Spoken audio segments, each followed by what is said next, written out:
Na utamsikia mtu anasema hivyo, hii dini ya Waarabu, lakini wakati huo wamkuta yuko katika dini ya Kikristo. Haya dini ya nani? Alafu mkuta ni Mdigo. Sasa wewe dini mbona wafuata yule sasa? Kwa nini usingoje mtume wako wa Kidigo ukaletewa? Mbona wamfuata huyu? Huyu ni Mwibrani, huyu ni Muislamu, mwana Israeli. Musa ni mwana Israeli. Mbona asema anafuata Taurati na Injili? Unaijuaje wewe? Kwa hiyo kukuwa Allah alichagua ile lugha ile, wana Israeli wakaletwa kwa lugha yao.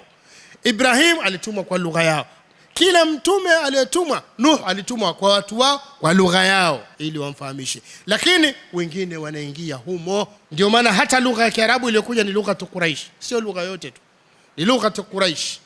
Ina maana wengine ambao walikuwa hawaijui lugha Quraish lazima walikuwa wajifunze. Kwa hiyo wale wanachukia tu kwa roho mbaya yao na kwa chuki yao basi tu. Na yote ni kama alivyosema Allah, ma yawaddu alladhina kafaru min ahli kitabi an yunazzala alaykum min khairin min rabbikum. Hawapendi kabisa wale waliopewa kitabu kuteremshiwa nyinyi waumini khairi yoyote kutoka kwa Mola wenu. Hawapendi, wanachukia. Ndio maana kwa nini mtume wa Mwarabu? Na wale vibaraka vyao, hata ukisema najenga nyumba Mwarabu, kwa nini nyumba kajenga Mwarabu? Hasa ngatafute nani? Sio, mnaelewa? Na kiwanja pia, kwa nini uze Mwarabu? Nataka nijenge airport, kwa nini umempa Mwarabu? Lakini pa mzungu anyamaza. Kwa nini bandari? Inabidi mfunguke kabisa pote mbali, Kwa nini bandari pewe Mwarabu? Ni chuki tu. Kwani sasa atakiwa mwekezaji, mliposema ataka mwekezaji kulikuwa na shati awe mzungu. Lakini ni chuki ambazo zimejengwa tu basi, chuki binafsi tu. Kwani usili mwekezaji? Na ni roho mbaya hiyo, na mpaka leo ni chuki dhidi ya Uislamu. Ndio maana mmoja asema petrol station zote za Waislamu, daladala za Waislamu. Kwa hiyo sasa ulitakaje wewe? Nanyi si mwafuga kuku. وكذلك أنزلناه حكما عربيا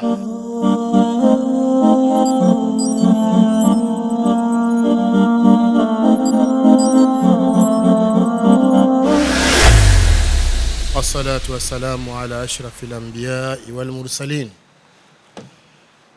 سيدنا محمد وعلى آله وصحبه أجمعين وبعد. Assalamu alaikum wa rahmatullahi wa barakatuh. Leo biidhnillah darasa yetu itakuwa katika aya ya 35 katika surati Ar-Ra'd. Yaqulu al-haqq subhanahu, a'udhu billahi minash shaitani ar-rajim. Mathalul jannati allati wu'ida al-muttaqun تجري من تحتها الأنهار أكلها دائم وظلها تلك عقبى الذين اتقوا وعقبى الكافرين النار. Baada Allah subhanahu wa ta'ala kuzungumzia katika darasa iliyopita juu ya wale ambao wamekufa hali ya kuwa ni makafiri ya kwamba wao watakutana na adhabu ngumu mbele ya Allah subhanahu wa ta'ala, wala hawatopata mlinzi wowote. Kama ilivyokuwa kawaida ya Qur'ani, kuna targhib na tarhib. Mathalul jannati allati wu'ida almuttaqun, mfano wa hizo pepo ambazo wameahidiwa wenye kumcha Mwenyezi Mungu, wenye kumwogopa Mwenyezi Mungu, kwamba peponi kuna mambo mengi mno. Ma la aynun ra'at wala udhunun sami'at wala khatara ala qalbi bashar, kwamba kuna mambo mengi mno. Lakini Allah subhanahu wa ta'ala mbabi takrib anatuelezea baadhi ya majambo ambayo yako na yale ambayo yako katika mazingira yetu tunayoyaona. Mathalul jannati allati wu'ida almuttaqun, mfano wa hizo pepo walizoahidiwa wenye kumcha Mwenyezi Mungu, wale wenye kumwogopa Mwenyezi Mungu subhanahu wa ta'ala, ni kama ifuatavyo. Tajri min tahtiha al-anhar, hupita chini yake mito au hupita mbele yake mito. Kwa hiyo pepo imeandaliwa wenye kumcha Mwenyezi Mungu, na ni wale wanaofanya mema na wakakatazika na mabaya. Na wametaja wacha Mungu katika sehemu mbalimbali, kama vile alivyosema Allah subhanahu wa ta'ala, bismillahir rahmanir rahim, alif lam mim, dhalika alkitabu la raiba fihi hudan lilmuttaqin alladhina yu'minuna bilghaibi wa yuqimuna as-salat wa mimma razaqnahum yunfiqun, na aya zinazofuata. Kwa hiyo hizi ni miongoni mwa sifa za wale wenye kumcha Mwenyezi Mungu. Kwanza, al-imanu bilghaib, kuamini yale yasiyoonekana ambayo ameyabashiria mtume na aliyopokea kwa Mola wake, sisi tukayaamini bila ya kuyaona. Tukaamini kuna pepo, tukaamini kuna moto bila ya kuona. Tukaamini kwamba ametumwa mtume Mwenyezi Mungu bila ya kumwona, na sisi tukaamini. Ni imanu bilghaib. Hiyo ni katika sifa ya wacha Mungu, kusimamisha swala, kutoa na mengineyo. Sasa wale ambao wamekuwa na sifa hizo na Allah ikawa amekubali, na siku ya kiyama ndio itathibitishwa rasmi kwamba wewe sasa umepita, sio jipige kifua huko duniani mimi ni mcha Mungu, au kamsifia mtu kwa mapenzi fulani ni mcha Mungu. Mtu kimwona anamsifia sana mtu, si vibaya ukachukua fumba na mchanga kwa kumwagia machoni, na akileta tabu kitakachotokea utapambana nacho, si umemwagia mwenye mchanga. Ni sunna ya Bwana Mtume sallallahu alaihi wasallam, akasema ukimwona mtu kwamba anamsifia mtu, wewe mwagie mchanga. Kwa nini? Kwa sababu anamuumiza ndugu yake, kama vile anamkata shingo ndugu yake. Kwa hiyo usipende kumsifia sana, na kama akiwa mmoja wenu hana budi hata kumsifia, aseme fulani na mdhania yuko hivyo, wallahu hasibu, lakini usikatishe kabisa. Tajri min tahtiha al-anhar, hupita mbele yake au chini yake mito. Mto asili unapita kwa mbele ya yale magorofa, na kwa sababu Waislamu watu wa peponi wanaishi juu kwenye magorofa, kama ambavyo waovu wataishi chini kwenye darakati, na moto la darakati unakwenda chini. Hilo la tabaka la chini ndio litakao letu waovu, hususan wanafik na wengineo. Kwa hiyo waumini wanakwenda juu, na inategemea namna gani ulikuwa na ibada zilizoweza kufikisha juu. Ndio maana wasema ahlul ghuraf watawaona wale ambao wako daraja lile la peponi kama vile wewe unavyoitazama nyota. Sababu ukitazama nyota unaona ndogo kwa sababu iko mbali. Ndivyo hivyo kuna watu watakuwa daraja la juu kiasi hicho, kiasi huyu wa daraja lake la chini anamuona yule kama unavyoitazama nyota. Leo hadithi ni sahihi ya Bwana Mtume sallallahu alaihi wasallam. Kwa hiyo anakwenda juu, kama vile alivyosema Allah subhanahu wa ta'ala, lahum ghurafun min fawqiha ghurafun mabniyatun tajri min tahtiha al-anhar. Wao watapata magorofa juu yake, magorofa yaliyojengwa juu yake wagorofa, hupita chini yake. Ukisema chini sasa inaingia kwa sababu kwa juu ni chini, lakini mto unapita mbele, na mto ule pamoja na kuwa uko chini vile unavyotaka, mto ule utakusikiliza. Ukisema nataka tangawizi, nataka mwenyewe nichote mwenyewe kwa kikombe changu, mtu utakuja pale uchote vile unavyotaka. Yufajirunaha tafjira, aina yashrabu biha ibadullahi yufajirunaha tafjira. Tafjir ni kwamba watautiririsha namna wanavyotaka wao. Hii kuonyesha Allah subhanahu wa ta'ala, unasema nataka nenda kule mwisho, tayari wewe ushafika. Na vitu na ukenda kule, vitu vyote vinakufuata kule. Sio useme bana sasa nitakandiza kule mwisho, nichukue na maguduri ya maji, nichukue na maguduri amna. Kwa sababu hutakiwi upate tabu tena. Allah katoa ahadi, la yamassuhum fiha nasabun wama hum minha bimukhrajin. Hawatopata tabu ya aina yoyote, wala hawatotolewa, kwa sababu ni sehemu zao wamethibitishwa, wamepewa. Tajri min tahtiha al-anhar, upita mbele yake au chini yake mito ya kila namna, kama vile alivyosema Allah subhanahu wa ta'ala, mathalul jannati allati wu'ida al-muttaqun fiha anharu min ma'in ghayr asin wa anharu min labanin lam yataghayyar ta'amuhu wa anharu min khamrin ladhatin lisharibin wa anharu min asalin musaffa wa lahum fiha min kulli thamarati wa maghfiratun min rabbihim. Mfano wa hiyo pepo wanaahidiwa waumini ni kama ifuatavyo: fiha anharu min ma'in ghayr asin, ndani yake kuna mito ya maji isiyobadilika. Kwa sababu maji yakikaa muda mrefu yanabadilika, yanatoa harufu mbaya, kwa sababu yanakuwa yamewasiliana na mchanga utope. Ladha yake pia inabadilika, lakini yale hayabadiliki, yako vile vile. Ghairu asin, ndio maana ni maji safi piwa, hayajatiwa shabu wala hayajatiwa kitu chochote, ni maji safi na salama. Fiha anharu min ma'in ghayr asid wa anharu min labanin lam yataghayyar ta'amu, na mito ya maziwa ambayo haijabadilika ladha yake, kwa sababu maziwa yakikaa yanabadilika ladha. Kama ni maziwa safi hayajatoa maji, kama mto maji zakakatika, na kama hayakutiwa maji yanageuka na kuwa samli, yale hayabadiliki, kwa sababu sio maziwa yanatokana na ng'ombe, ni maziwa ambayo Allah specially kayatengeneza mazuri kushinda yale ambayo wewe unajua wewe duniani. Ni majina tu yanafanana, lakini ni vitu tofauti kabisa, ladha ni tofauti kabisa. Wa anharu min khamrin ladhati lisharibin, na mito ya pombe yenye ladha kwa wanywaji. Lakini pombe ile sio kama ya huku. Pombe ya huku ina sifa karibu 3 mbaya.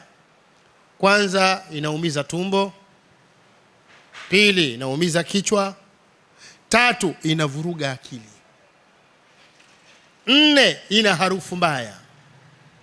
Sasa ile akule haina sifa hizo. La fiha ghaulun wala hum anha yunzafun.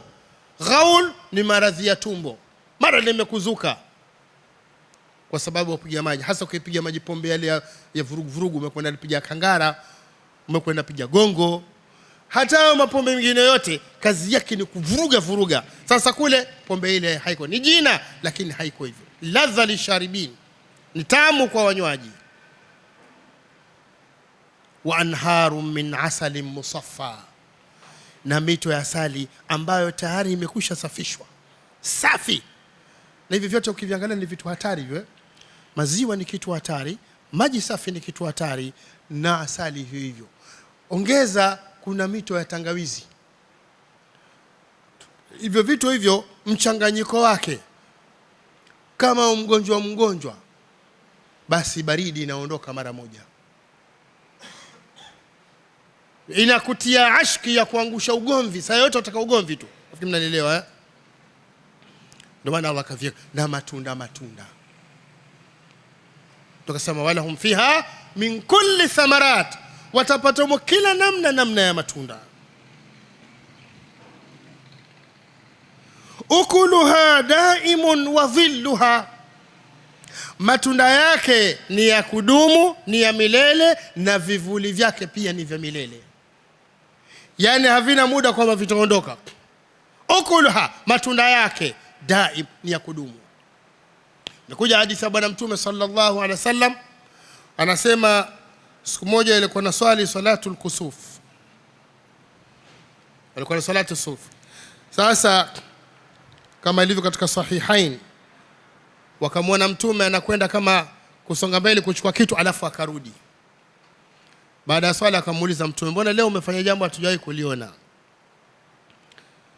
Hadithi nasema, hadithi pokea Ibn Abbas fi salati al-kusuf, asema wa fihi qalu ya Rasul Allah ra'aynaka tanawalta shay'an fi maqamika hadha, tumekuona wana Mtume kama vile unataka kuchuma kitu hapa mahali pako. Thumma ra'aynaka takakat, kisha tukakuona umerudi nyuma, kuna tatizo gani? Faqala, akasema inni ra'aytu aljanna, katika riwaya uritul janna, mimi niliona pepo au nilionyeshwa pepo. Yani pale nimesoma na swali, ile pepo ikasogezwa mbele yangu. Fatanawaltu minha unquda nikataka pale nchume kitanga cha zabibu.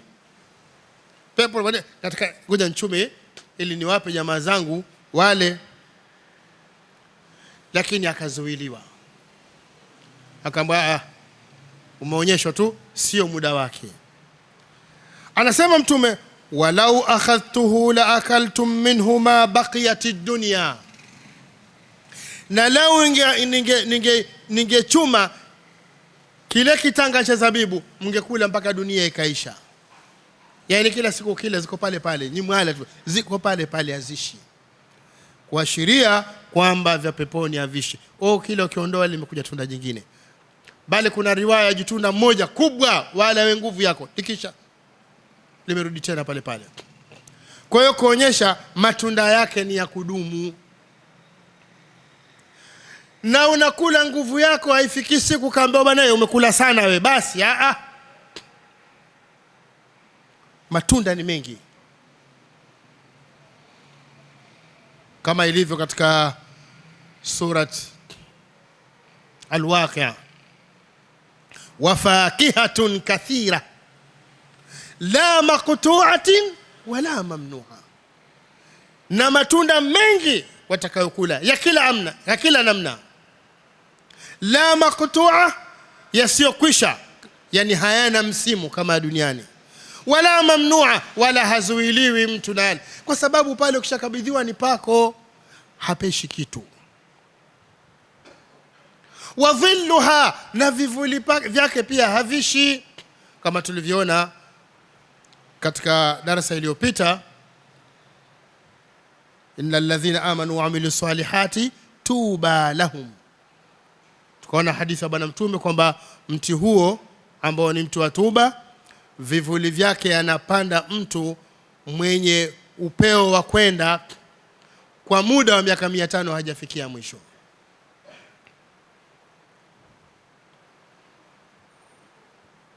Asema Mtume hapa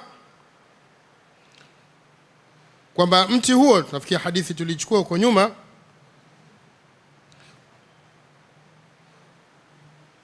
kwa hivyo hiyo ni hali kivuli havishi, havina mwisho, na matunda nayo hayana mwisho. Tilka uqba alladhina ittaqaw, huo ndio mwisho wa wale wenye kumcha Mwenyezi Mungu, mwisho wao ndio huo ndio mwisho mema. Tilka, hiyo pepo au hiyo hali iliyozungumziwa, uqba alladhina ittaqaw, ndio mwisho wa wale wenye kumcha Mwenyezi Mungu, yani huo ndio mwisho wao. Wa uqba alkafirin, na mwisho wa makafiri, annar, ni motoni. Je, kutakuwa na uwiano kati ya pepo na moto? La yastawi ashabul jannati wa ashabun nar, ashabul jannati humul faizun, watu wa peponi ndio wenye kufaulu, watakuwa katika raha, na watakuwa katika shida, watakuwa sawa. Kwa hiyo ni kupambania maisha ya akhira.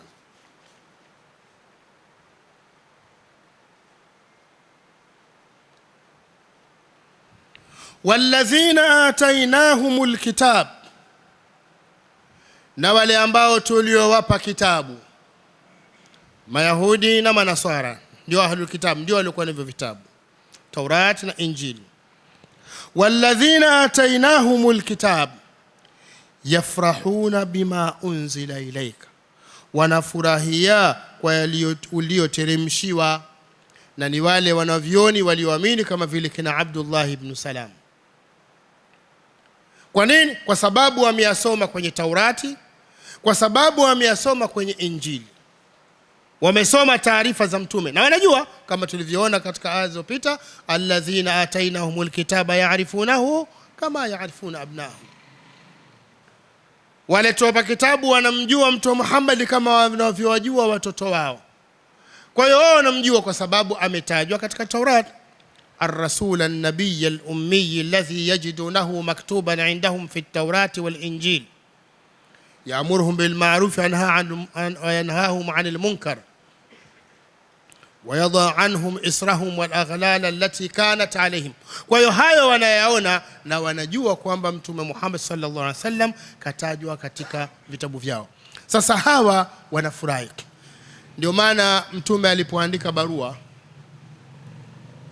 pia Madina, akaandikia barua wafalme, akamwandikia Najashi wa Habasha, akaandika barua kwa Kisra Malikul Furs, akaandika barua kwa Muqawqis Maliku Misr, akaandika barua kwa Herakl Hercules mfalme wa Rome. Wote walijibu majibu mazuri isipokuwa Kisra. Yeye alipoichukua akaisoma akasema nini, akaichana, kumbe ilikuwa anajimaliza. Lakini Herakl alipoichukua barua akaisoma, akawaita viongozi wake wa kidini wa kiroho, akaita makasisi, maaskofu, maburuda, akamwambia hebu njoni, hebu niambieni, baada ya Isa kuna mtume mwingine? Taurati inasema hivyo. Wakasema ndio, yupo. Kwa hiyo wanajua. Alipoambia hivyo sasa ndio akataka sasa apate mtu anayetoka katika nchi hiyo ili awe na maswali ya kumuuliza. Ndio akaja Abu Sufyan na wenzake, akaja akawauliza maswali aliyotaka, kisha akajiridhisha kwamba ni kweli ni mtume. Lakini akasema mwisho, kinachonishinda mimi ni ufalme wangu, lau si hivyo nimekwenda mimi nikamfuata na ikawa ni mtumishi wake, nachukua viatu vyake. Lakini nafasi yangu ya ufalme ndio ikawa umemzuia. Lakini ni kwamba pia Allah hakumwandikia taufiki ya kuongoka. Kwa hiyo wale waliopewa kitabu na wakaamini, walioisoma Taurati vizuri na Injili vizuri wakaamini, yafrahuna bima unzila ilayk, wanafurahia ulioteremshiwa, kama vile alivyosema Allah subhanahu wa ta'ala, innal ladhina utul ilma min qablihi idha yutla alayhim yakhruna lil'adhqani sujada wa yaquluna subhana rabbina in kana wa'du rabbina lamaf'ula wa yakhruna lil'adhqani yabkuna wa yaziduhum khushu'a. Innal ladhina utul ilma, hakika wale waliopewa elimu katika ahlul kitab, idha yutla alayhim, wanaposomewa hii Qur'ani, yakhruna lil'adhqani sujada, wanaanguka juu ya videvu vyao kwa kusujudi. Wayaqulun, na huko wanasema subhana rabbina in kana wa'du rabbina la maf'ula, ametakasika Mola wetu na mafungufu, kwa hakika ahadi ya Mola wetu ameitimiza. In kana wa'du rabbina la maf'ula, ahadi ya Mola wetu aliyotuahidi kwamba atatuma mtume kaitekeleza. Wayakhiruna al-adhqani yabkun wa yaziduhum khushu'a, na wanaanguka juu ya videvu vyao katika hali ya kusujudi, na hilo linawazidishia unyenyekevu. Kwa hiyo hawa ndio wanaofurahia kwa haya, na ndivyo walivyokuwa kina Najashi walivyoingia katika Uislamu. Wa idha sami'u ma unzila ila rasul tara ayunahum tafidhu min ad-dam'i mimma arafu min al-haqq yaquluna rabbana amanna faktubna ma'a ash-shahidin. Walladhina atainahumul kitab, na wale ambao tuliowapa kitabu na wakaamini, wakakiamini kitabu hiki, yafrahuna bima unzila ilaika, wanafurahia yaliyoteremshwa kwako au uliyoteremshiwa. Wa minal ahzabi man yunkiru ba'dha, na katika makundi ya makafiri wako wanaoyakataa baadhi yake. Katika hawa walio kitabu wako ambao hawataki, baadhi yao wanayakubali, wengine wanayakataa, na wako ambao wanakataa kabisa. Qul, sema Mtume Muhammad, waambie, innama umirtu kwa hakika mimi nimeamrishwa na Mwenyezi Mungu, an a'budallah, kumwabudu Mwenyezi Mungu mmoja peke yake, wala ushrika bih, na wala nisimshirikishe na chochote. Ndivyo nilivyoamrishwa. kwa sababu nikiwa nitamshirikisha nitakuwa katika hasara. Innahu man yushrik billah faqad harrama Allahu alayhi aljanna, kwa hakika yoyote yule anemshirikisha Mwenyezi Mungu amemharamishia pepo, wa mawahu nar, na makazi yake ni motoni, wa malidhalimina min ansar. Kwa hiyo nimekatazwa kabisa nisimshirikishe, na nimeamrishwa mimi ni muabudu. Wa'bud rabbaka hatta yatiyaka yaqin, muabudu Mola wako mpaka yakujie mauti. Na kama ilivyo katika nyingine, bismillahir rahmanir rahim, tanzilul kitabi min Allahil azizil hakim, inna anzalna ilayka alkitaba bilhaqqi fa'budillaha mukhlishan lahu ddin. Haka sisi tumekuteremshia wewe kitabu, kwa hivyo muabudu Mwenyezi Mungu hali ya kumtakasia yeye utiifu, umtakasie dini, mukhlishan lahu, umfanyie ikhlas peke yake, umwabudu peke yake. Qul innama umirtu an a'budu Allaha wala ushrika bi, sema nimeamrishwa, hakika nimeamrishwa ni muabudu Mwenyezi Mungu wala nisimshirikishe na chochote. Ilaihi ad'u, kwake nalingania, ninawalingania wanadamu wenzangu, ninawalingania viumbe wenzangu ili waelekee kwa Allah subhanahu wa ta'ala. Wa ilaihi matab, wa ilaihi maab, na kwake ndiyo marejeo yangu mimi na marejeo ya kila kiumbe. Kwa hiyo mimi ninafanya hivi kwa sababu nimeamrishwa, na hivyo hivyo nimeamrishwa niwalinganie wenzangu waelekee kwa Allah subhanahu wa ta'ala, lakini pia niwaambie kwamba mimi na nyinyi marejeo yetu yote ni kwa Allah subhanahu wa ta'ala, kama vile alivyosema ilaihi marji'ukum jami'a wa'ada Allahi haqqan innahu yabda'u al-khalqa thumma yu'iduhu liyajzi alladhina amanu wa 'amilu s-salihati bilqist walladhina kafaru lahum sharabu min hamim wa 'adhabun alim bima kanu yakfurun. Ilaihi marji'ukum jami'a, kwake Mwenyezi Mungu ndiyo marejeo yenu nyinyi nyote, yani mtarudi kwa Allah nyote. Wa'ada Allahi haqqan, hii ni ahadi ya Mwenyezi Mungu iliyo kweli. Innahu yabda'u al-khalqa thumma yu'idu, yeye ndiye alianzisha viumbe na kisha yeye atavirudisha. Lengo liyajzi alladhina amanu wa 'amilu s-salihati bilqist, ili akawalipe wale waliofanya mema, walioamini na kufanya mazuri, akawalipe kwa uadilifu pepo yake. Ama waliokufuru, walladhina kafaru lahum sharabun min hamimin wa adhabun alim, hawa watapata kinywaji cha maji ya moto na adhabu kali kali, bima kanu yakfurun, kwa sababu ya kule kukufuru kwao. Ndio akasema wa ilaihi maab. Wakadhalika anzalnahu hukman arabiyya, na namna kama hivi kama tulivyoteremsha vitabu vilivyopita, kadhalika vile vile sisi anzalnahu hukman arabiyya, tumeiteremsha hiyo Qur'ani hali ya kuwa ni hukumu iliyo katika lugha ya Kiarabu.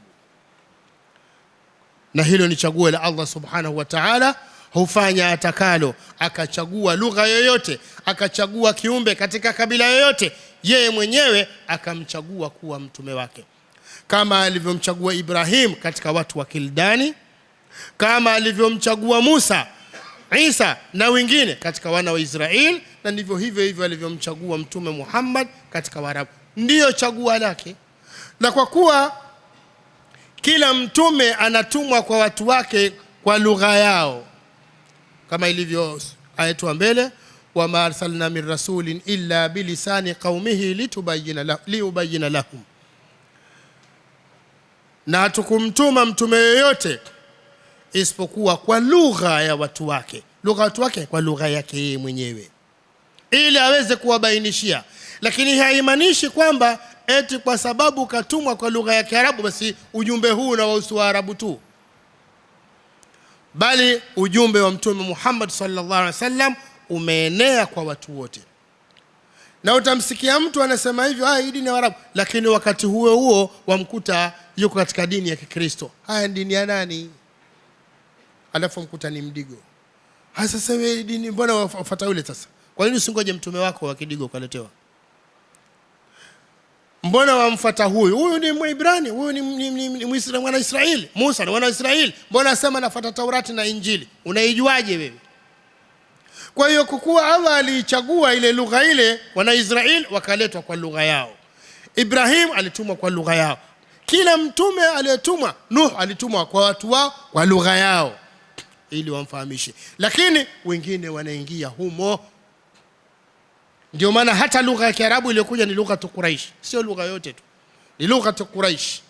Ina maana wengine ambao walikuwa hawaijui lugha Quraish lazima walikuwa wajifunze. Lazima ajifunze, hakuna njia nyingine. Kwa hiyo Allah kaamua kuiteremsha Qur'ani kwa lugha ya Kiarabu, lugha tu Quraish, kama vile alivyosema inna anzalnahu Qur'anan Arabiyyan la'allakum ta'qilun. Tumeiteremsha Qur'ani hali ya kuwa ni kwa lugha ya Kiarabu ili nyinyi mpate kufahamu. Na imekuwa ibada, sehemu kubwa ya ibada imekuja katika lugha hii. Leo uweze ukaswali Kiswahili au ukaswali Kiingereza, haitaswi swala. Kwa lazima urudi katika asili yake, kwa sababu ibada zote ni tawqifia, yani ziko katika kufuata mfumo aliofundisha mtume. Ni vyema kama ni katika dua, ni vyema ukaisoma kwa lugha yake ile. Kama huwezi ukaisoma Kiswahili kwenye mambo ya dua, lakini kwenye ibada zile za lazima uende na lugha yake ile ile. Imekuja kunini swala kwa lugha ya Kiarabu, ije kwa lugha ya Kiarabu. Ukienda kwenye haji uende vile vile. Kama hujui utafundisha labbaik Allahumma sijazi, nimekuitikia Mwenyezi Mungu, nimekuitikia. Ukasema haikubaliki. Au mtu labda ni Mwingereza akazoea Kiingereza chake, I came. Hakuna hiyo swala hilo. Kwa hiyo lazima ibaki katika lugha yako, sababu ni swala zima la ibada libaki katika mfumo wake. Uwezo kaleta nini? Kwa nini? Ndio hukumu za Kiarabu alizozileta Allah subhanahu wa ta'ala. Kwa hiyo wale wanachukia tu kwa roho mbaya yao na kwa chuki yao basi tu. Na yote ni kama alivyosema Allah, ma yawaddu alladhina kafaru min ahli kitabi an yunzala alaykum min khairin min rabbikum. Hawapendi kabisa wale waliopewa kitabu kuteremshiwa nyinyi waumini khairi yoyote kutoka kwa Mola wenu. Hawapendi, wanachukia. Ndio maana kwa nini mtume wa Mwarabu? Na wale vibaraka vyao, hata ukisema najengwa nyumba Mwarabu, kwa nini nyumba kajenga Mwarabu? Hasa ngatafute nani? Sio, unanielewa? Na kiwanja pia, kwa nini uze Mwarabu?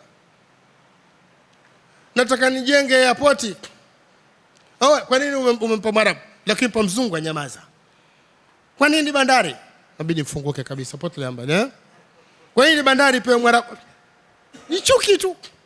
Kwani sasa atakiwa mwekezaji, mliposema atakiwa mwekezaji kulikuwa na shati awe mzungu. Lakini ni chuki ambazo zimejengwa tu basi, chuki binafsi tu. Kwani usili mwekezaji? Na ni roho mbaya hiyo, na mpaka leo ni chuki dhidi ya Uislamu. Ndio maana mmoja asema petrol station zote za Waislamu, daladala za Waislamu. Kwa hiyo sasa ulitakaje wewe? Nanyi si mwafuga kuku. Wakadhalika anzalnahu hukman arabiyya, na namna kama hivi tumeiteremsha hiyo Qur'an hali ya kuwa ni hukumu kwa lugha ya Kiarabu. Wala inittaba'ta ahwaahum, na kama ukifuata matamanio ya nafsi zao, baada ma jaaka min alilm, baada ya elimu iliyokujia, baada hii elimu wahi ulioteremshiwa, ukafuata matamanio. Wao wafuata matamanio basi, hawafuati haki, hawafuati kitabu, wanafuata matamanio ya nafsi zao. Wala inittaba'ta ahwaahum ba'da ma jaaka min alilm, na kama ukifuata matamanio ya nafsi zao baada ya elimu iliyokujia, malaka min Allah, huna wewe kwa Mwenyezi Mungu, hutapata wewe kwa Mwenyezi Mungu min waliyin wala waq, rafiki wala msaidizi. atakayeweza kukusaidia wala mlinzi atakayeweza kukulinda, kwa sababu ulinzi uko kwa Allah subhanahu wa ta'ala. Min waliyin rafiki wala waq, wala mlinzi anayeweza kukulinda na adhabu ya Mwenyezi Mungu subhanahu wa ta'ala, kwa sababu utakuwa wewe umepata matamanio ya nafsi zao. Walan tarda anka alyahudu wala nasara hatta tattabi'a millatahum, hawatukuridhia mayahudi wala manasara mpaka ufuate mila zao, ambazo ni zipi? Wala inittaba'ta ahwa'ahum, kama ukifuata matamanio ya nafsi zao. Hawafati kitabu, wanafuata matamanio zao.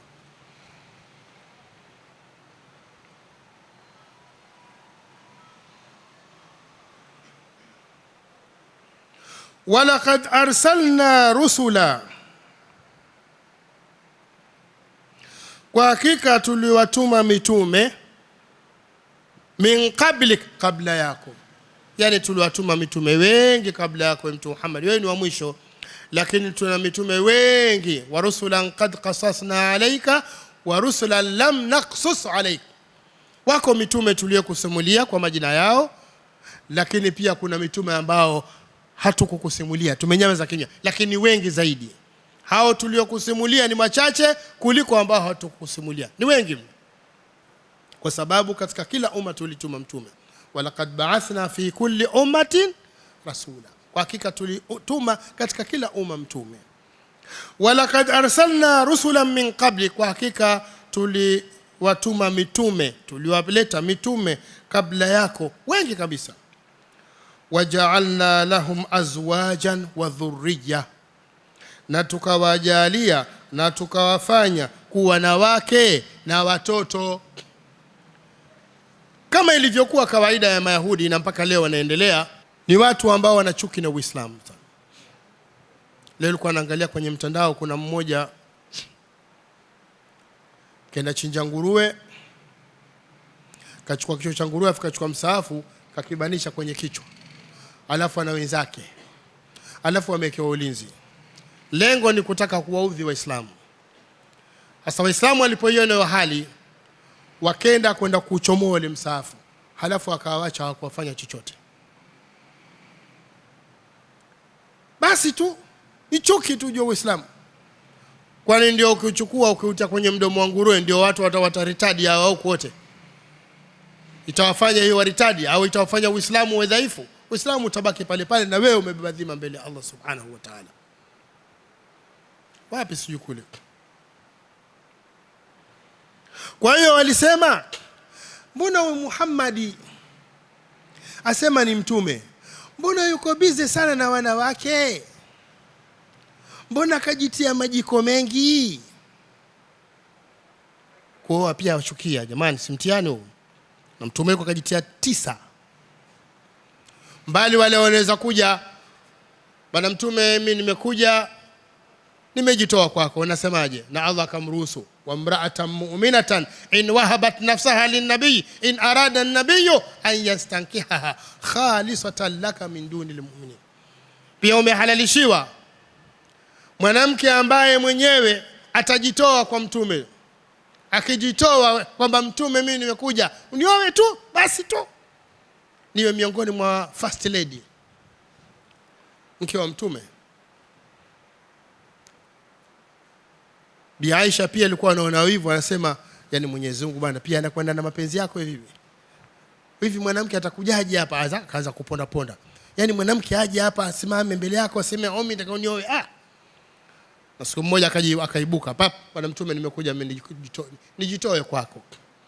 Na mtume akamwangalia juu mpaka chini, afakanyamaza kimya. Kaibuka jamaa mmoja, bwana mtume, huko kunyamaza kwako inaonekana hujaridhika nayo, nipasie mimi. Akamwambia, sawa, mimi mwenzako naweza kuoa bila mahari. Wewe mwenzangu una nini? Naye kachoka, ukampira makaratasi. Asa mimi sina bana, na tafuta basi, hata una chochote basi. Sina. Mimi hapa ndio shuka za shuka, ukitoa utava nini? Bwana, una chochote katika Qur'ani? Asema hapo mpaka usiposhushiwa napajua mimi. Hapa mimi ninazo nyingi.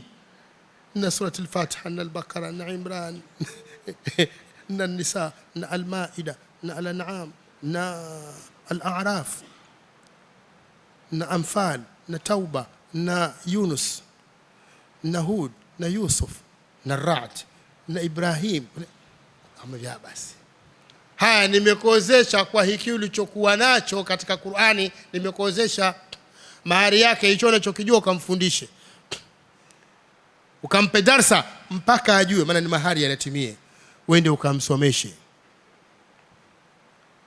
Jamaa kaondoka vizuri kwenye baraza ya Bwana Mtume sallallahu alaihi wasallam. Na yule mwanamke hawezi kata sasa, mimi nilikuwa nataka Mtume, kwa sababu hawezi kukata chote. Sababu anajua wama kana limu'minin wala mu'minatin idha qada Allahu wa rasuluhu amran an yakuna lahum alkhiyaratu min amri. Haiwezekani kwa muumini mwanamume na muumini mwanamke pindi Mwenyezi Mungu na mtume wake anapohukumu jambo kuwa na hiari katika jambo. Aseme sawa, ikitolewa ni amri. Na haya ilishuka kwa Zainab binti Jahsh. Mtume alimwambia atakozeshe Zaid bin Harith. Zainab binti Jahsh ni katika Banu Hashim, ni katika Quraysh. Zaid bin Haritha asili yake ni mtumwa, alikamatwa akaja akauzwa kwa Bi Khadija. Bi Khadija akamtoa hiba kwa mtume, mtume mwenyewe akamwacha huru. Kwa hiyo anakasile kwa sasa. Akijiangalia mwanamke, wacha kuwa ni muungwana kweli kweli, akiwa na nafuu tu kiyama. Akaleta ubisha kwamba Mwenyezi Mungu na mtume anapohukumu jambo hakuna kurudi nyuma. Ikabidi akubali kwa shingo upande, na ndoa pia haikuwa na raha. Habari zao siko katika vitabu. Walakad arsalna rusula, na kwa hakika tuliwatuma mitume, min qablika, kabla yako, waja'alna lahum azwajan wa dhurriya, na tukawajalia wao kuwa na wake na watoto. Si wewe tu, wewe mwasema mtume kwa wake 9, Suleiman alikuwa na 100.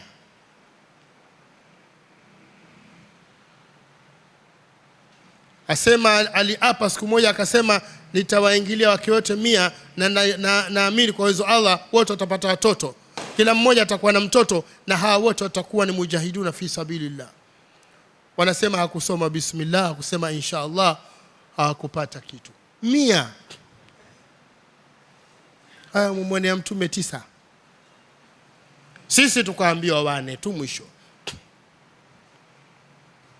Usije ukaona choka sasa mtume 9, kwani waweza au 4? Au 4 kweli upate wake waliotumia waweza? Paka ujikaze kweli kweli. Wewe mmoja ametafuta ngetwa. Mmoja tafuta ngetwa, utakwenda tafuta asali, ukatafuta vijani mmoja. Sikwambii wakiwa 4 inakuwaje. Si wote, wako wengine mashallah wako up to date, wako vizuri. Kwa hiyo yeye mtume 9 nongwa. Kwa nini kawa wake wengi? Kama uwezi wewe si basi. Na ni chuki tu binafsi juu ya mtume sallallahu alaihi wasallam. Ukiingia kwenye mitandao utakutana na mtu mmoja anaitwa Mazingi. Ana vichekesho vyake. Asema aliulizwa na mtu mmoja, akamuuliza, kwa nini mtume Muhammad alioa wake wengi? Kwa nini? Akasema sikutaka kumtafutia aya. Akamwambia alikuwa na nguvu za kiume. Alafu mimi nikaondoka, sikumjibu tena. Sababu atakayojibu vile, swali gani la kijinga alilouliza? Sasa alikuwa na nguvu za kiume. Kwa hiyo mwenye nguvu za kiume akaoa 9. Kwa hiyo yeye atakaje? Ningekuuliza kwa nini Yesu akooa, utaniambiaje? Utatoa hoja nyingine hapa. Wama kana lirasulin an ya'tiya biaya illa biidhnillah, haiwezekani kwa mtume kuleta muujiza isipokuwa kwa ruhusa ya Mwenyezi Mungu. Kwa maana wao walitaka kwamba mtume awape miujiza. Bwana Muhammad hana muujiza wote, tupe muujiza fulani, tupe muujiza fulani. Akamwambia haliko kwenye uwezo wangu. Haiwezekani kwa mtume yoyote kufanya muujiza isipokuwa ruhusa Mwenyezi Mungu. Kwa maana hakuna mtume yoyote aliyefanya muujiza, hakuna. Mtume yote ambaye alifanya muujiza hakuna. Yote aliyofanya ni Mwenyezi Mungu Subhanahu wa Ta'ala. Aliyofanya Musa sio yeye, ni Mwenyezi Mungu. Na ili ujue hivyo, kwani Musa alipokuwa anatoka Madian akaona kule mlimani kuna moto, yenda akachukue labda kijinga aje na fimbo yake, kufika akaambiwa umeshika nini mkononi? Mimi hapa ni Mwenyezi Mungu aliyoko hapa. Haya, mkononi mwako umeshika nini? Akasema fimbo. Fimbo hii hebu itupe, kageuka nyoka. Alifanyaje? Salikimbia. Ina maana yeye hana uwezo wa kuibadilisha ile, sio yeye. Kwa hiyo Musa hajafanya chochote. Sijui Isa mkasema Yesu kafanya kitu, si kweli, hajafanya chochote. Aliyefanya ni Mwenyezi Mungu. Ile ni muujiza akampa yeye, anamuomba Mungu ndio Mungu amfanyie. Na mtume naye akafanya mingi tu, kama mwezi, kama kuchukua, yameletwa siku moja maziwa lita moja kidogo, na msikitini na ashabu sufa watu wamejaa pale, hawana kitu. Yalipoletwa yale maziwa, akampa nadhani Abu Huraira, kunywa za maziwa haya, sio nafsi Mungu anachoyo. Akanywa, endelea, kanywa, ameshiba, maziwa kwa vile vile, hampe mwenzako. Wakanywa waliohudhuria pale wote, maziwa haishi, kilita moja tu, wakanywa wote pale. Jamani, kuna ambaye hajashiba wenzao tumpe? Hakuna. Kisha mtume akamalizia. Ni sehemu ya muujiza. Chakula hivyo hivyo, kaalikwa chakula siku moja. Kuna jamaa wakamfuata na mtume, hata ngoja mimi nifuate. Fika yule bwana mwenye nyumba hashangaa, watu hapo ambia hebu chakula kwa wapi? Mtume mwenyewe akafanya alivyofanya, akaambia ingine. Walikula wote mpaka akachoka. Wote wakawa wameshiba na wakaondoka, kikabaki kile kilichobaki. Haya sasa, na kingine wakaachiwa familia. Kwa hiyo yote ni katika miujiza ya Mtume sallallahu alaihi wasallam. Lakini sio yeye, ni Allah Subhanahu wa Ta'ala ndiye anayefanya yale. Kwa hiyo mtume hana uwezo wa kufanya muujiza isipokuwa kwa ruhusa ya Mwenyezi Mungu Subhanahu wa Ta'ala. Likulli ajalin kitab, kila muda una hukumu yake, una maandiko yake aliyoweka Mwenyezi Mungu Subhanahu wa Ta'ala. Likulli ajal, kila muda, kila wakati ambao Allah ameumba una jambo lake ambalo Allah Subhanahu wa Ta'ala amekushaliandika kwamba litafanyika hapa. Yamhu Allahu ma yasha'u wa yuthbit, Mwenyezi Mungu huyafuta anayoyataka na huyathubutisha. Kwamba Allah yote kayaandika na muda wake wote kaufanya, na yote kishaandika katika kitabu chake, katika Ummul Kitab. Lakini ana hiari ya kuondoa, kufuta hili akaeka hili, hii hiari yake. Baadhi ya wanachuoni kama vile Ibn Abbas radhiyallahu anhuma anasema isipokuwa mambo matatu haya hayabadilishwi. Mambo mane haya hayabadilishwi, mengine yote Allah anaweza kabisa, lakini haya katika qawaihi ameshapitisha kwamba hayabadilishi. Mauti na uhai, wa saadatu wa shaqa, kwamba mtu ambaye ushapangiwa kufa wewe utakufa, hawezi kwamba Mwenyezi Mungu akaja huyu na muondolee asife, kisha weka utaratibu wake lazima kila mtu afe ili akakulipe. Na uhai vile vile ulopangiwa uhai wako kuishi ni ule ule, hauzidi wala upungui. Lakini kama ushaandikwa ni mwema, basi utakuwa ni mwema, na kama umeandikwa ni mbaya utakuwa mbaya. Hata ukifanya mema utafikia mwisho, kama hadithi maarufu ile kwamba ina rajula yarju fi batni ummihi 40 yawman nutfa, kisha mwisho kabisa, kisha mwisho aletwa malaika anaandika mambo yake yote, na mwisho amalizia wa shaqiyun au sa'id. Kwa hiyo mmoja wenu atakuwa anafanya mambo ya peponi, fayasbiqu alkitab fayamal bi'amali an-nar fayamutu ala al-kufr fayadkhula, anakwenda ingia motoni. Na mwingine anaishi hivyo hivyo katika uovu, kisha kitabu kinamtangulia, maandiko yanamtangulia, anafanya mambo ya peponi, anakufa na kuwa hali ya kuwa ni watu wa peponi. Kwa hiyo asema haya mane habadiliki, lakini mwingine yote Mwenyezi Mungu anaweza akayafuta akabadilisha. Kwa hiyo anathubutisha anataka na anayafuta anataka. Yamhu Allahu ma yasha, Mwenyezi Mungu anayafuta anayoyataka. wa yuthbit, na yathibitisha anayotaka. Wala yusalu amma yaf'al wa yusalu, na haulizwi Mwenyezi Mungu katika hilo, kwa sababu yeye ndiye mwenye maamuzi ya kufanya analotaka. Wa indahu ummul kitab, na kwake na iko kwake asili ya hukumu zote, asili ya vitabu vyote, hukumu zote. Yeye ndiye ambaye anapitisha maamuzi yake, na yeye ndiye aliyatuma, na yeye mambo yote taarifa zake anazo yeye mwenye Allah subhanahu wa ta'ala katika ummul kitab, katika kitabu chake, ima lauhul mahfudh au fi ilmi Allah subhanahu wa ta'ala, ima katika lauhul mahfudh au katika elimu ya Allah subhanahu wa ta'ala. Wa imma nuriyannaka ba'dha alladhi na'iduhum, na kama tukikuonyesha baadhi ya yale tunayowaahidi katika adhabu, tumewaahidi adhabu. Wa imma nuriyannak, na kama tukikuonyesha ba'dha alladhi na'iduhum, baadhi ya yale tunayowaahidi kwamba tutawaadhibu, tukakuonyesha kwamba adhabu yao ni ile, ima au tukawaadhibu na wewe mwenyewe unaona. Na mtume mara nyingi na Allah subhanahu wa ta'ala huwa apitishe hukumu kama vile alivyoangamiza watu waliopita kwa heshima ya bwana mtume sallallahu alaihi wasallam, kama vile alivyosema, wama kana Allahu liyu'adhibahum wa anta fihim wama kana Allahu mu'adhibahum wa hum yastaghfirun. Hakuwa Mwenyezi Mungu mwenye kuadhibu wao na hali ya kuwa wewe umo pamoja nao. Kwa heshima yako hatufanyi hivyo. Na pia hakuwa Mwenyezi Mungu ni mwenye kuadhibu wao muda wa kuwa wanamtaka samahani Mwenyezi Mungu subhanahu wa ta'ala. Kwa hiyo uwepo wa mtume huwa hawaangamizi, kuangamizwa kule kwa kushwa adhabu kama alivyokuwa watu wengine. Na vile vile baada ya kuondoka, ikiwa watu wanafanya istighfar, basi Allah pia huwa hawezi kuangamiza, kwa sababu Mwenyezi Mungu hawezi kuangamiza, itakuwa kafanya dhulma, na huwa dhulma kajiharamishia yeye. Kwa hiyo kama tukikuonyesha, wa imma nuriyanna, kama tukukionyesha, tukaamua tukuonyeshe ba'dha alladhi na'idu, baadhi ya yale tunayowaahidi katika adhabu, au natawaffayannaka, au tukakufisha kabla tujakuonyesha adhabu, fa innama alayka albalagh, kwa hakika ni juu yako kufikisha ujumbe, wa alaina alhisab, na ni juu yetu kuwahisabu na kuwalipa malipo yao.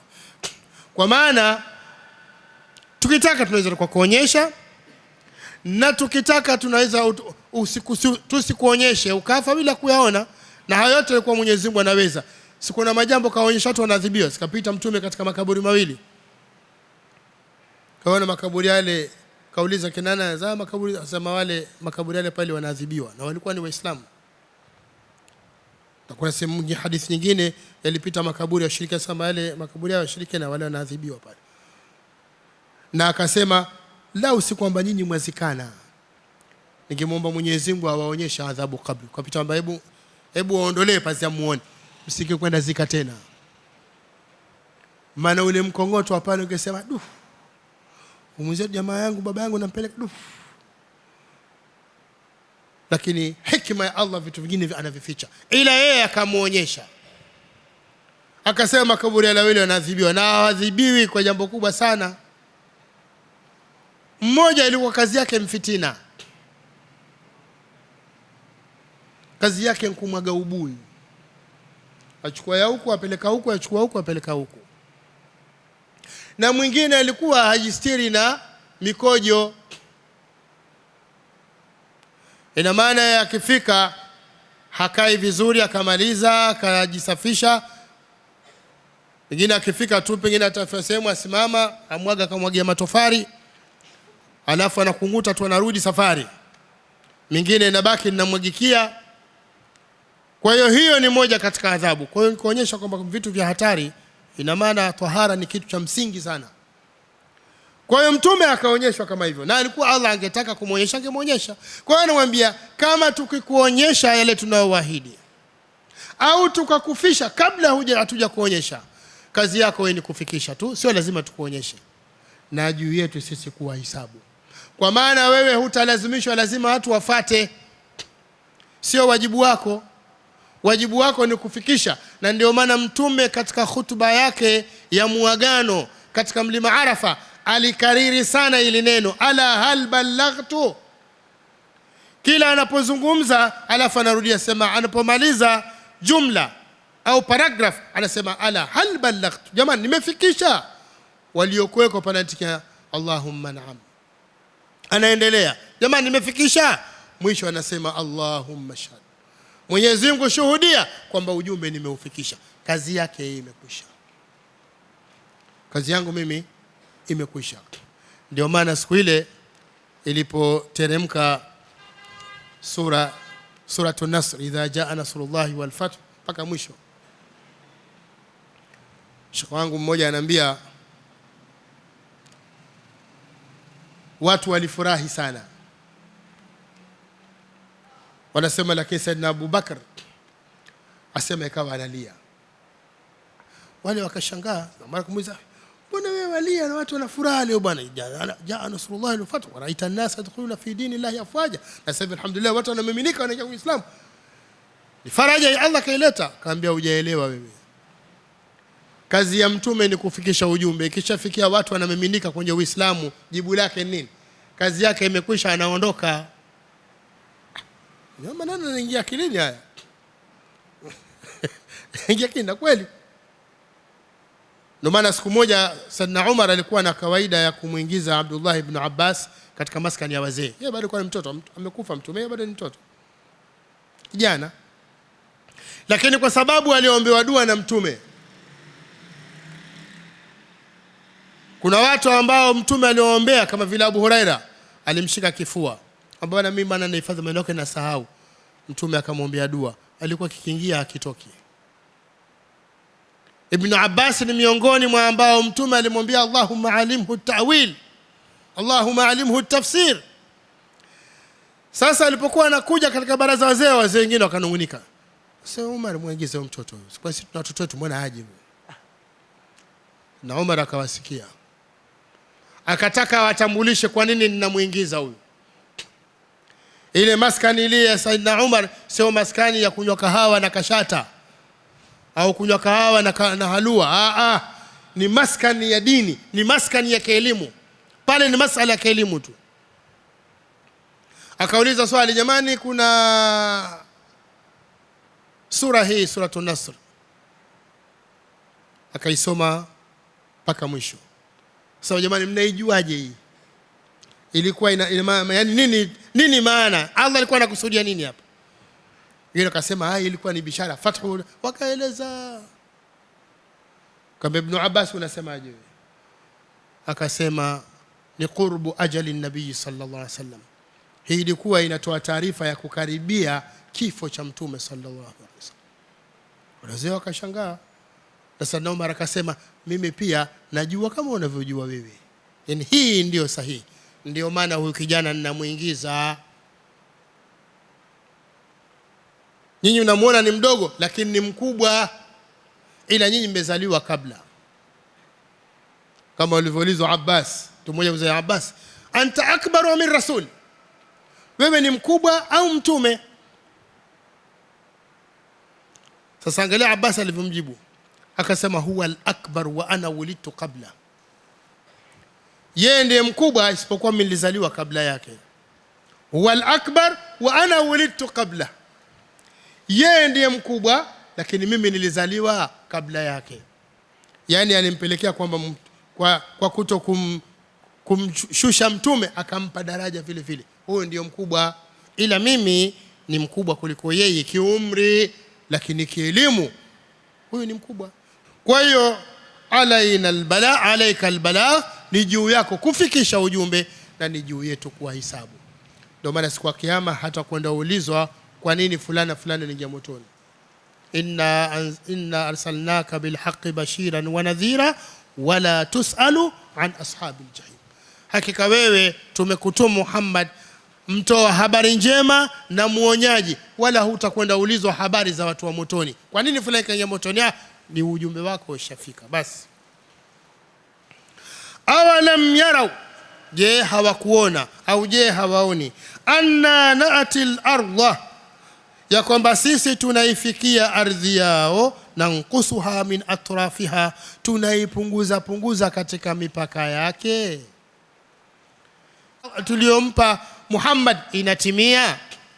Kaondoka Mtume sallallahu alaihi wasallama katika nchi ya Maka katika hali ya unyonge, anaikimbia Maka, anahamia Madina, akaanza kidogo kidogo kuzifungua nchi kidogo kidogo ambazo kwa nchi za makafiri, mpaka Maka akaichukua, mpaka Taif akamaliza.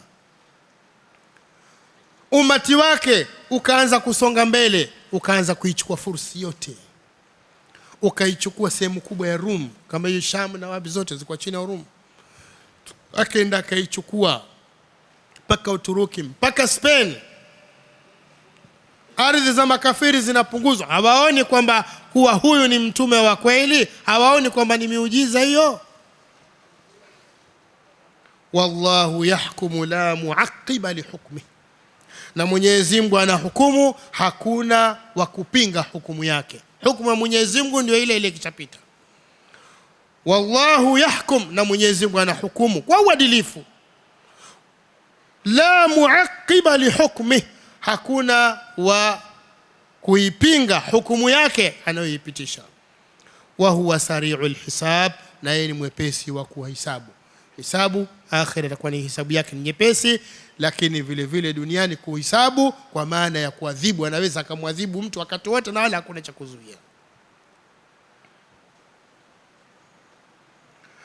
Waqad makara alladhina min qablihim,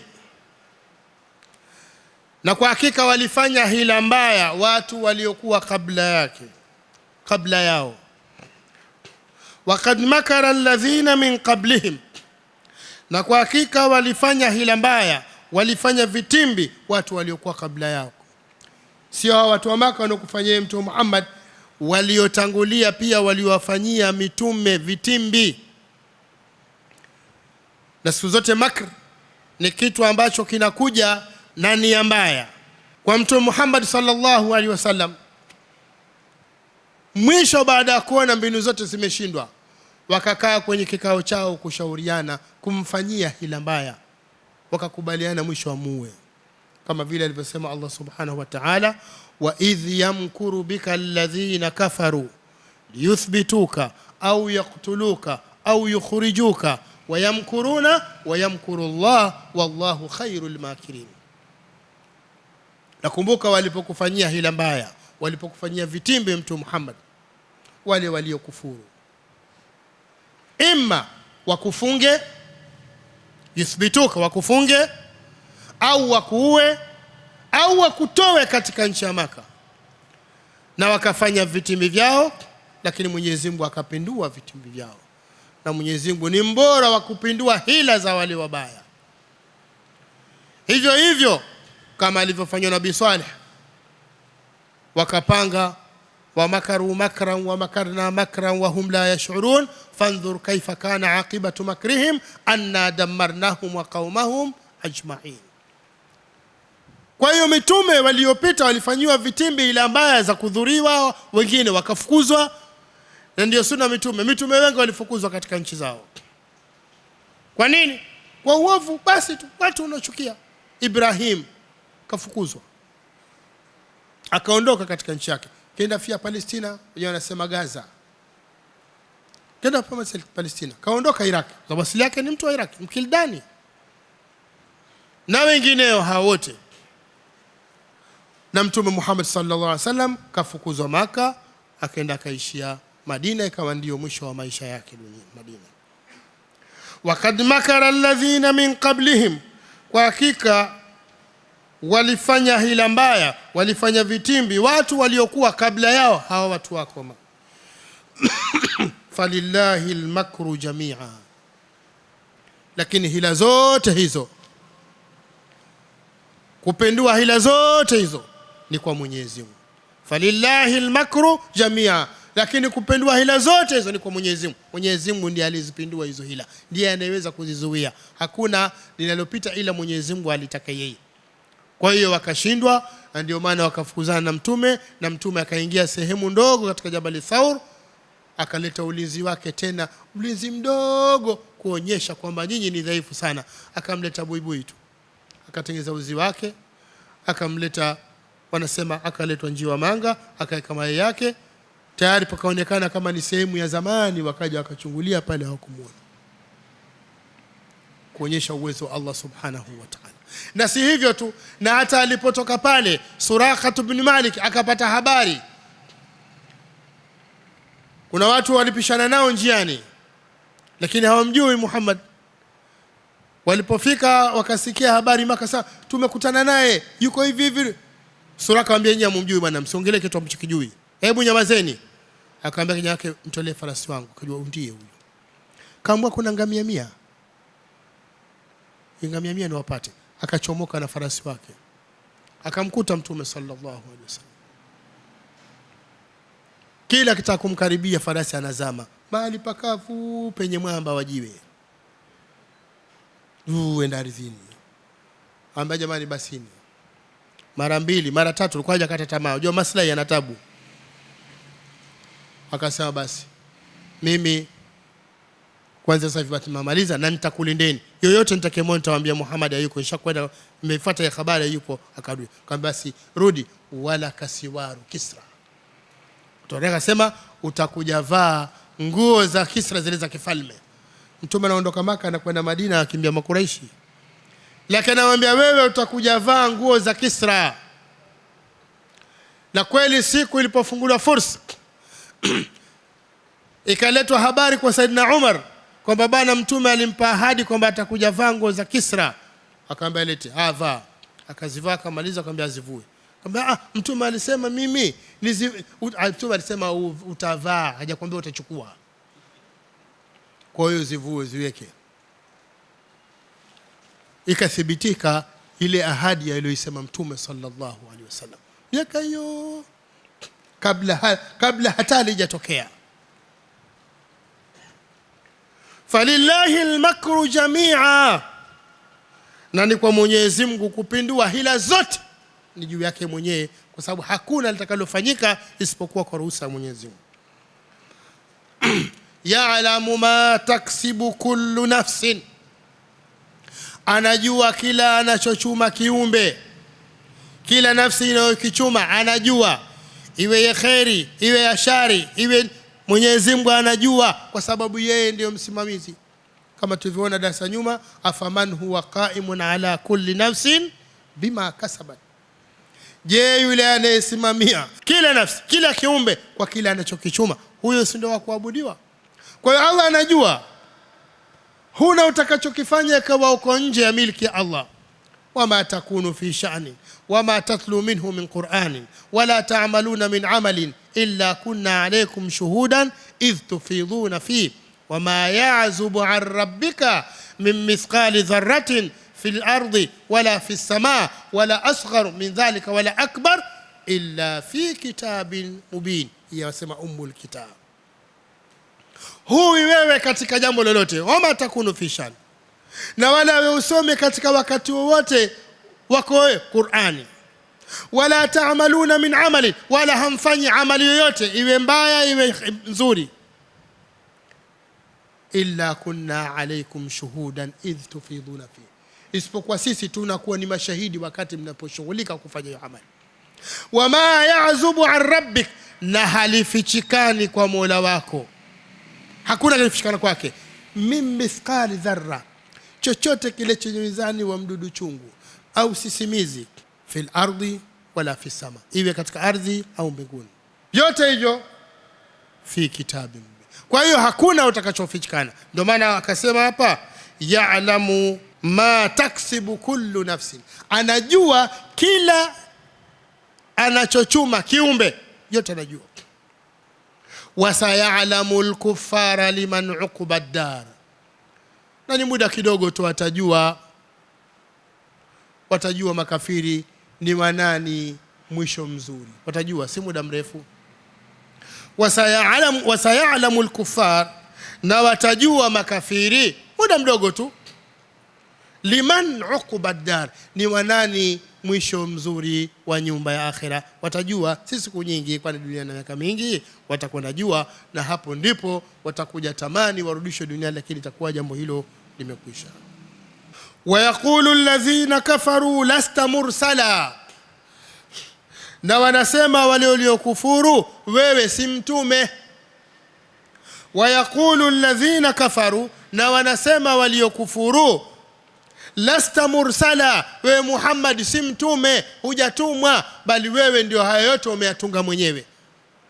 Umetumwa lini? Umekutana naye wapi Mwenyezi Mungu akakutuma kwamba wewe mtume? Qul kafa billahi shahidan baini wa bainakum, anatosha Mwenyezi Mungu kuwa shahidi kati yangu na kati yenu kwamba yeye ndio kanituma. Na kama tulivyoona katika darasa lililopita, aliwauliza anamwona Mwenyezi Mungu, qul ayu shay'in akbaru shahada, sema waulize ni kitu gani ambao shahidi wake ni mkubwa zaidi kuliko wote ambao mkiambiwa mtaridhika. Wasipokujibu waambie qulillah, sema na Mwenyezi Mungu shahidun baini wa bainakum, ndiye shahidi yangu kati yangu mimi na nyinyi. Wa uhiya ilayya hadha alquran, na nimefunuliwa au nimeletwa wahi wa Qur'ani, liundhirakum bihi, ili nikuonyeni kwayo, wa man balagh, na kila itakayemfikia. Kwa hiyo mimi ni mjumbe Mwenyezi Mungu, nimeletewa Qur'ani, imefunuliwa kwangu, nimeletewa wahi nikuonyeni nyinyi na wengine, kwa sababu ujumbe wa Mtume Muhammad sallallahu alaihi wasallam ni ujumbe wa watu wote. Ndio hapa akasema qul kafa billah, sema anatosha Mwenyezi Mungu shahidan baini wa bainakum, kuwa shahidi kati yangu na kati yenu. Anatosha Mwenyezi Mungu kwamba ndio kanituma na anajua kwamba ni mtume wake. Wa man indahu ilmu alkitab, na yule ambaye anayo elimu ya kitabu, yani Mayahudi na Manaswara pia wanajua, kwa sababu nimetajwa katika vitabu vyao. Nendeni mkawaulize, habari zangu zimo katika Taurat na zimo katika Injili. Na ndio maana wako ambao waliingia katika Uislamu baada ya kujua hivyo, kama tulivyotanguliza katika darasa zetu zilizopita. Hadha wa billahi tawfiq. Wassalamu alaykum wa rahmatullahi wa barakatuh.